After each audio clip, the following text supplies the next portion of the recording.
हम्म। आमतौर पे जब किसी मेडिकल डायग्नोसिस या किसी बीमारी की पहचान की बात होती है ना, तो वहाँ एक खास तरह की सटीकता की उम्मीद की जाती है। हाँ बिल्कुल, जैसे कि इंजीनियरिंग में होता है। एग्जैक्टली मतलब किसी के हाथ की हड्डी टूटती है तो एक्सरे मशीन में वो टेढ़ी मेढ़ी सफेद लाइन साफ दिखाई देती है और डॉक्टर बस उंगली रखकर कह देता है कि हाँ देखिए यहाँ दिक्कत है। सही बात है, मतलब हड्डी टूटी है या नहीं टूटी है, सब कुछ एकदम साफ होता है, कोई कोई भ्रम नहीं रहता वहाँ। हाँ, और ये स्पष्टता एक तरह का सुकून भी देती है ना। मतलब इंसान की फितरत ही ऐसी है कि चीजों को साफ साफ देखना और उन्हें अलग अलग सही या गलत के खांचों में बांटना हमें बहुत आसान लगता है। बिल्कुल। हम हमेशा ब्लैक एंड व्हाइट में सोचना पसंद करते हैं। लेकिन जब इंसानी फितरत, समाज के नैतिक पैमानों और इंसान के असली चरित्र की बात आती है ना, तो अचानक वो एक्सरे मशीन काम करना बंद कर देती है। एकदम सही कह रही हैं आप, वहाँ चीजें इतनी सीधी नहीं होती। हाँ, एक ऐसे परिदृश्य में कदम रखना पड़ता है जो पूरी तरह से धुंधला और काफी पेचीदा है। यहाँ किसी भी इंसान को पूरी तरह पवित्र या पूरी तरह पापी के सांचे में ढालना लगभग असंभव हो जाता है। और यही तो इंसानी व्यवहार का सबसे जटिल हिस्सा है ना? जहाँ बाहर से दिखने वाली तस्वीर और अंदर का जो सच है वो एक दूसरे के बिल्कुल उलट हो सकते हैं। बिल्कुल। और आज की इस विस्तृत चर्चा का या कहें इस डीप डाइव का मुख्य उद्देश्य इसी धुंधलेपन के बीच से सच को बाहर निकालना है। और इसके लिए मुंशी प्रेमचंद्र का साहित्य बहुत बेहतरीन माध्यम है। हाँ, विशेष रूप से मानसरोवर भाग 3 की इन कहानियों को करीब से देखने पर ये एकदम साफ हो जाता है कि ये सिर्फ किसी पुराने दौर की कहानियां नहीं है। बिल्कुल नहीं, ये आज के समाज का भी उतना ही सटीक आईना है। हाँ, ये इंसानी मनोविज्ञान का एक ऐसा दस्तावेज है जो समाज के उस दोहरेपन पर चोट करता है जहाँ सत्ता और सम्मान पाने वाले लोग अंदर से पूरी तरह खोखले हो सकते हैं और जिन्हें समाज बहुत तुच्छ या कमजोर मानता है वे नैतिकता के सबसे ऊंचे शिखर पर बैठे हो सकते हैं। ये एक बहुत ही सटीक अवलोकन है। समाज अक्सर जो मुखौटे हम पहनते हैं ना, बस उन्हीं को इंसान की असली पहचान मान लेता है। तो चलिए सीधे इस पाखंड की वास्तुकला को समझते हैं। एक आंच की कसर नाम की एक कहानी है और इसमें एक बहुत ही दिलचस्प पात्र है, यशोदानंद। हाँ, यशोदानंद का चरित्र बहुत कुछ कहता है समाज के बारे में। मतलब पूरे शहर में, बल्कि मैं कहूंगी पूरे प्रांत में, उन्हें एक आदर्श पिता और एक बड़े समाज सुधारक के रूप में पूजा जा रहा है। और ऐसा इसलिए क्योंकि उन्होंने एक बहुत बड़ा कदम उठाया है समाज की नजरों में। एग्जैक्टली। अखबारों में उनकी तारीफों के पुल बांधे जा रहे हैं क्योंकि उन्होंने अपने बेटे की शादी में दहेज लेने से साफ इनकार कर दिया है। लोग उन्हें एक मिसाल मान रहे हैं। और समाज को ऐसे हीरो बहुत पसंद आते हैं जो मंच पर खड़े होकर बड़ी बड़ी बातें करें। हाँ, लेकिन यहाँ पे बात बहुत दिलचस्प हो जाती है। असली सच्चाई ये है कि उन्होंने मंच पे तो आदर्शों का चोला पहना है, लेकिन चुपके से बंद कमरों में एक भारी रकम दहेज के रूप में ले ली है। अरे बाप रे, ये मनोविज्ञान का एक बहुत ही गहरा पहलू है। देखिए, यशोदानंद जैसे लोग सिर्फ दुनिया को धोखा नहीं दे रहे होते, तो वो और किसे धोखा दे रहे हैं? खुद को। बिल्कुल, वो खुद को भी धोखा दे रहे होते हैं। वे चाहते हैं कि समाज उन्हें एक महान व्यक्ति के रूप में देखे, लेकिन साथ ही वो अपने उस गहरे लालच को भी नहीं छोड़ पाते। मतलब दोनों हाथों में लड्डू चाहिए उन्हें। हाँ, इसे मनोविज्ञान में हम संज्ञानात्मक असंगति या कॉग्निटिव डिसोनेंस कहते हैं। समाज ऐसे लोगों को पैदा करता है क्योंकि यहाँ अक्सर असली उसूलों को जीने के बजाय सिर्फ वाहवाही और तालियों को ज्यादा अहमियत दी जाती है। ये बहुत ही गहरी बात कही आपने। और जानते हैं ये मुखौटा गिरता कैसे है? कैसे? सारा पाखंड तब सरे आम बेनकाब हो जाता है जब उनका 7 साल का छोटा बेटा, जिसका नाम परमानंद है, वो मंच पर एक भाषण देने आता है। अच्छा, वो बच्चा मंच पर आ जाता है? हाँ, यशोदानंद ने उसे एक पर्ची दी थी पढ़ने के लिए जिसमें आदर्शों की बहुत बड़ी बड़ी बातें लिखी थीं। लेकिन उस बेचारे बच्चे को वो पर्ची अपनी जेब में मिलती ही नहीं है।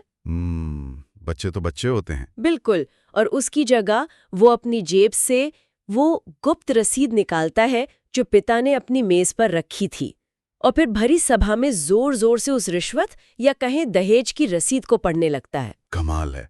मतलब एक छोटे बच्चे के हाथों ये सच बाहर आना कोई संयोग नहीं है। हाँ, मुझे भी ऐसा ही लगता है। देखिए, बच्चे समाज के बनाए इन जटिल मुखौटों को नहीं समझते हैं। उनके लिए जो सच है बस वही सच है। यशोदानंद का ये कृत्य एक बहुत बड़ा तमाचा है उन लोगों पर जो दिखावे का आदर्श छोड़ते हैं। बिल्कुल। वो पैसे भी छोड़ना नहीं चाहता और महान भी बनना चाहता है, लेकिन सच अपना रास्ता किसी न किसी तरह खोज ही लेता है। चलिए इसे थोड़ा और खोलकर समझते हैं। ये ऐसा है जैसे कोई इंसान सोचता हो कि कोई उसे देख नहीं रहा है और वो अपनी मनमानी कर ले। लेकिन पाखंड का ये जो ढांचा होता है ना, वो अंदर से बहुत कमजोर होता है। एकदम सही। और इसी से जुड़ी एक और कहानी है जो इस सत्ता के खोखलेपन को बहुत करीब से दिखाती है।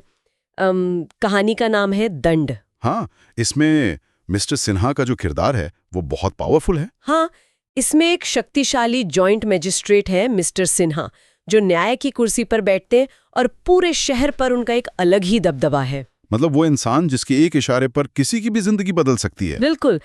तो मिस्टर सिन्हा एक गरीब ब्राह्मण जगत पांडे से 5,000 रुपए की रिश्वत ले लेते हैं। 5,000 उस जमाने में बहुत बड़ी रकम होती थी। बहुत बड़ी रकम। लेकिन जगत पांडे कोई ऐसा आम आदमी नहीं है जो चुपचाप हार मान ले और घर बैठ जाए। वो जाके सीधे मिस्टर सिन्हा के दरवाजे पर आमरण अनशन पर बैठ जाता है। अरे वाह, ये तो बहुत हिम्मत का काम है। और वो सिर्फ अनशन नहीं कर रहा है, वो एक बहुत ही अजीब सी धमकी दे रहा है। वो कहता है कि अगर वो मरा तो भूत बनकर इस सिन्हा परिवार को सताएगा। हंसते हुए भूत बनकर, ये एक बहुत ही शानदार मोड़ है।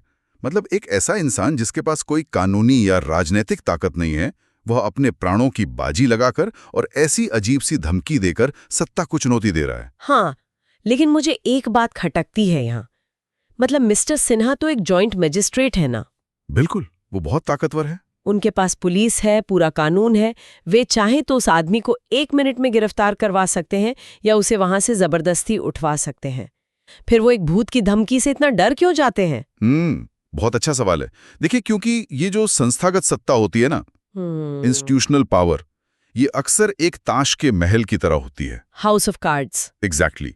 वह बाहर से देखने में कितनी भी भव्य और मजबूत क्यों न लगे, उसे गिराने के लिए किसी बड़े हथौड़े की जरूरत नहीं होती है। उनका डर नहीं है, बल्कि उस तिलिस्म के टूटने का डर है जिस पर उनकी सत्ता टिकी हुई है। मतलब अपनी इमेज खराब होने का डर। बिल्कुल। अगर समाज में उनकी बदनामी हो गई तो उनका वो शक्तिशाली और न्यायप्रिय मुखौटा हमेशा के लिए चकनाचूर हो जाएगा। ये बहुत ही सटीक व्याख्या की आपने। एक मजिस्ट्रेट जो दिन भर न्याय की कुर्सी पर बैठकर बड़े बड़े फैसले सुनाता है, वो अपने किए गए भ्रष्टाचार से नहीं डर रहा है, बल्कि समाज में अपनी इमेज के खराब होने से डर रहा है। और वो डर इतना हावी हो जाता है कि वो पूरी तरह बौखला जाते हैं। हाँ, और घबराहट के कारण रात के घने अंधेरे में सिन्हा को खुद जाकर जगत पांडे को पूरे 5,000 रुपए वापस करने पड़ते हैं। ये कितनी बड़ी विडंबना है। सोचिए, जो मजिस्ट्रेट दिन में शेर की तरह दहाड़ता है अदालत में, वो रात के अंधेरे में एक गरीब आदमी के सामने छुपकर पैसे लौटा रहा है। सत्ता का गुरूर अक्सर एक बहुत ही नाजुक धागे पर टिका होता है। बहुत नाजुक धागा। जब कोई उस धागे को खींचने की हिम्मत करता है ना, तो पूरा का पूरा ढांचा हिल जाता है। बिल्कुल। अब जब सत्ता और शक्ति की इस खोखली हकीकत पर हमारी बात हो ही रही है, तो समाज के उस वर्ग की ओर भी देखना बहुत जरूरी है जिसे अक्सर सबसे कमजोर और शक्तिहीन माना जाता रहा है। आप महिलाओं की स्थिति की बात कर रही हैं। हाँ, मतलब ये सत्ता का खेल सिर्फ अदालतों या बड़े मंचों पर नहीं चलता, बल्कि बंद घरों की चारदीवारी में भी रोज खेला जाता है। कौशल नाम की कहानी में इसका एक बहुत ही दिलचस्प और थोड़ा हल्का फुल्का सा उदाहरण मिलता है। हाँ, पंडित बलराम शास्त्री और उनकी पत्नी माया की कहानी। बिल्कुल, वो प्रसंग जहां पति अपनी जिम्मेदारियों से बचने के लिए कैसे कैसे अजीबोगरीब तर्क घड़ता है। माया बस कुछ गहने बनवाना चाहती है, जो कि उसकी एक बहुत ही साधारण सी इच्छा है। हाँ, किसी भी पत्नी की तरह। लेकिन पंडित जी स्वभाव से बेहद आलसी हैं। मेहनत करने और पैसे कमाने से बचने के लिए वो सीधे मना करने के बजाय दार्शनिक तर्क देने लगते हैं। जैसे कि वो कहते हैं कि गहने रखना तो घर में चोरों को न्योता देना है, और तो और वो यहाँ तक कह देते हैं कि सोना तो हमेशा से एक नुकसानदायक धातु रही है। ये सुनने में बहुत ही हास्यास्पद स्थिति रखती है, लेकिन अगर हम इसके पीछे के मनोविज्ञान को गहराई से देखें ना, तो यह पितृसत्ता यानी पेट्रियार्की की उस वर्चस्व को दिखाती है। हाँ, जहाँ पुरुष अपनी कमजोरियों को छिपाते हैं। बिल्कुल, पुरुष अपनी कमजोरियों या अपने आलस को छिपाने के लिए महिलाओं की जायज इच्छाओं को भी ऐसे बेतुके तर्कों से खारिज कर देते हैं। स्त्री को ये विश्वास दिलाने की कोशिश की जाती है कि उसकी इच्छाएं ही मूल रूप से गलत हैं। ये तो बहुत ही चालाकी भरा मैनिपुलेशन है। और यही बात जब गंभीर और खतरनाक मोड़ लेती है तो हम स्त्री और पुरुष तथा निराशा जैसी कहानियों का सामना करते हैं। हाँ, वे कहानियां काफी विचलित करने वाली हैं। स्त्री और पुरुष कहानी में विपिन बाबू अपनी पत्नी आशा से सिर्फ इसलिए घृणा करते हैं क्योंकि वो दिखने में खूबसूरत नहीं है। मतलब इंसान की सीरत की कोई कीमत ही नहीं। बिल्कुल नहीं। वो उसे एक इंसान के रूप में नहीं बल्कि एक खराब वस्तु के रूप में देखते हैं जो उनके पल्ले पड़ गई है बस। ये उस मानसिकता का चरम है जहां स्त्री का कोई अपना स्वतंत्र अस्तित्व नहीं माना जाता। उसे सिर्फ पुरुष की सामाजिक प्रतिष्ठा या उसकी सौंदर्य की भूख को शांत करने का एक साधन मात्र समझा जाता है। और निराशा कहानी में तो स्थिति और भी ज्यादा भयानक है। वहां निरुपमा नाम की महिला के लगातार 3 बेटियां पैदा होती हैं। और इसमें उस बेचारी का क्या दोष? वही तो। लेकिन इस बात के लिए उसका पति घमंडी लाल और ससुराल वाले उसे मानसिक रूप से भयंकर प्रताड़ित करते हैं। उसे अभागिनी और कुलमुही जैसे शब्द कहे जाते हैं। ये तो हमारे समाज की बहुत कड़वी सच्चाई है। मानो जीव विज्ञान के नियमों में भी पूरा का पूरा दोष उसी महिला का हो। ये एक बहुत अहम सवाल खड़ा करता है। समाज में पुरुषों को अक्सर ये आज़ादी क्यों मिल जाती है कि वो अपनी हर निराशा, अपनी हर विफलता का सारा दोष स्त्री पर मढ़ दें? क्योंकि वो आसान शिकार होती है। हाँ, मनोवैज्ञानिक रूप से ये एक सुरक्षा तंत्र या डिफेंस मैकेनिज्म है। जब पुरुष समाज द्वारा तय किए गए पैमानों पर खरे नहीं उतरते, जैसे कि पुत्र प्राप्ति का दबाव, तो वे अपनी कुंठा उस पर निकालते हैं जो उनके मुकाबले शारीरिक या सामाजिक रूप से ज्यादा कमजोर है। ये बहुत ही डार्क रियलिटी है। लेकिन इन रचनाओं की सबसे खास बात यह है कि ये सिर्फ इस बेबसी को दिखाकर नहीं रुक जाती। सही कहा। प्रेमचंद हमेशा कोई ना कोई समाधान या कोई गहरी सच्चाई जरूर सामने लाते हैं। हाँ, जैसे स्वर्ग की देवी कहानी में एक स्त्री की उस अद्भुत और छिपी हुई शक्ति को सामने लाया गया है जो अक्सर घोर संकट के समय ही उभर कर आती है। ये लीला की कहानी है। लीला? जिसे उसके रूढ़िवादी पति सीतासरण और उसकी सास ने एक बहुत ही घुटन भरी जिंदगी दी। बिल्कुल। उसे इतनी बंदिशों में रखा गया और उस पे इतने बेतुके नियम थोपे गए कि सही देखभाल न मिलने के कारण लीला के नवजात बच्चे की जान तक चली गई। ये किसी भी माँ के लिए सबसे बड़ा सदमा हो सकता है। और इसके बाद भी जब सीतासरण किसी और वजह से पूरी तरह टूट जाता है तो लीला उसे संभालती है। यहीं पर कहानी सबसे बड़ा मोड़ लेती है। लेकिन यहाँ 1 मिनट रुकना जरूरी है। मैं सोचती हूँ कि क्या ये थोड़ा अवास्तविक या अस्वाभाविक नहीं लगता? मतलब जिस परिवार की वजह से एक माँ ने अपना बच्चा खो दिया, क्या उस परिवार के प्रति नफरत से भर जाना स्वाभाविक नहीं था? ये सवाल लाजमी है। लीला का ये व्यवहार क्या उसकी महानता है या सिर्फ उसकी लाचारी? ये एक बहुत ही वाजिब सवाल है। अक्सर लोग करुणा और क्षमा को कमजोरी या स्टॉकहोम सिंड्रोम मान लेते हैं। हाँ, बिल्कुल ऐसा ही लगता है बाहर से देखने पर। लेकिन लीला का मामला अलग है। लीला की जो ताकत है वो शारीरिक या सामाजिक नहीं है, वो उसका भावनात्मक लचीलापन है, इमोशनल रेजिलियंस जिसे कहते हैं। तो वो मजबूर नहीं है? नहीं। देखिए, जब सीतासरण जो हमेशा खुद को कठोर और शक्तिशाली समझता था वो संकट में बिखर जाता है, तब लीला ये साबित करती है कि वो उनके अत्याचारों से दूषित नहीं हुई है। उसने खुद को अंदर से कड़वा नहीं होने दिया। एग्जैक्टली। अपनी इंसानियत को बचाए रखना उस माहौल में जहां सब कुछ उसे क्रूर बनाने पर तुला हो, ये कोई लाचारी नहीं है, ये नैतिक सर्वोच्चता का सबसे बड़ा प्रमाण है। इसका मतलब है कि असली ताकत वो नहीं है जो दूसरों को दबाकर या डराकर हासिल की जाए, बल्कि वो है जो खुद को टूटने से बचा ले। बिल्कुल। और अंततः सीतासरण को ये स्वीकार करना ही पड़ता है कि लीला वास्तव में स्वर्ग की देवी है, जिन्हें समाज बेबस समझता है। अक्सर संकट के गहरे बादलों के बीच वही सबसे मजबूत चट्टान साबित होते हैं। ये हमें एक और गहरे विचार की तरफ ले जाता है। अगर संस्थागत ताकत कमजोर है और शारीरिक वर्चस्व सिर्फ एक दिखावा है, तो फिर असली ताकत क्या है? क्या सच्चाई सचमुच इन मुखौटों को तोड़ सकती है? यही सवाल है। और इस सवाल का बहुत ही शानदार उत्तर विश्वास नाम की कहानी में मिलता है। ये बंबई की कहानी है जहां मिस जोशी नाम की एक बेहद शक्तिशाली, चतुर और धनी महिला है। मिस जोशी का कैरेक्टर बहुत इंटरेस्टिंग है। बहुत ज्यादा। उनका रुतबा इतना है कि शहर के गवर्नर मिस्टर जौहरी भी उनके इशारों पर काम करते हैं। वे अपने रसूख और अपने जालों का इस्तेमाल करके एक राजनीतिक विद्रोही आप्टे को फंसाने और जेल भिजवाने की साजिश रचती हैं। मिस जोशी उस सत्ता का प्रतीक हैं जो ये सोचती है कि हर इंसान की एक कीमत होती है, या फिर हर इंसान का कोई ना कोई गहरा राज होता है जिसका इस्तेमाल उसे ब्लैकमेल करने के लिए किया जा सकता है। हाँ, वो दूसरों की कमजोरियों पर ही अपना महल खड़ा करती हैं, लेकिन जब वो आप्टे से मिलती हैं तो पूरी बाजी पलट जाती है। कैसे? आप्टे मिस जोशी के सामने अपने अतीत के सारे काले सच खुद ही खोल कर रख देता है। वो कुछ छिपाता नहीं है। वो बता देता है कि वो एक अनाथ था, उसने चोरी की थी, वो जेल गया था और वहां से भागा हुआ है। मतलब उसने खुद ही अपने सारे राज दे दिए। बिल्कुल। वो अपनी हर कमी, हर अपराध को पूरी बेबाकी और ईमानदारी से स्वीकार कर लेता है। यहाँ जो सबसे दिलचस्प बात है ना, वो है सत्ता का समीकरण पूरी तरह से बदल जाना, पावर डायनामिक्स का शिफ्ट होना। हाँ, वो एकदम से पलट गया। देखिए, मिस जोशी का पूरा साम्राज्य दूसरों के रहस्यों और उनके मुखौटों पर टिका था, लेकिन आप्टे के पास कोई मुखौटा था ही नहीं। जब ब्लैकमेल करने के लिए कुछ बचता ही नहीं है तो अब एक ब्लैकमेलर पूरी तरह से निहत्था हो जाता है। और आप्टे की उस बेदाग ईमानदारी की जो आंच है, वो मिस जोशी के पाखंड और अहंकार को पूरी तरह पिघला देती है। इतना गहरा असर होता है उस पर, इतना पिघला देती है कि मिस जोशी का पूरा जीवन ही बदल जाता है। वो शक्तिशाली गवर्नर मिस्टर जोहरी पर पिस्तौल तान देती है और आप्टे को अपना मार्गदर्शक मान लेती है। बाप रे, ये तो बहुत बड़ा बदलाव है। सोचिए, एक अपराधी और विद्रोही अपनी सिर्फ एक खूबी मतलब सच्चाई से एक भ्रष्ट और शक्तिशाली महिला का हृदय परिवर्तन कर देता है। ये कहानी इस बात को स्थापित करती है कि जब कोई इंसान अपने नंगे सच के साथ बिना किसी बचाव के खड़ा होता है ना, तो वो अजय हो जाता है। अजय। बड़े से बड़ा झूठ और बड़े से बड़ा रुतबा भी उस नग्न सत्य के सामने घुटने टेक देता है। बिल्कुल सही।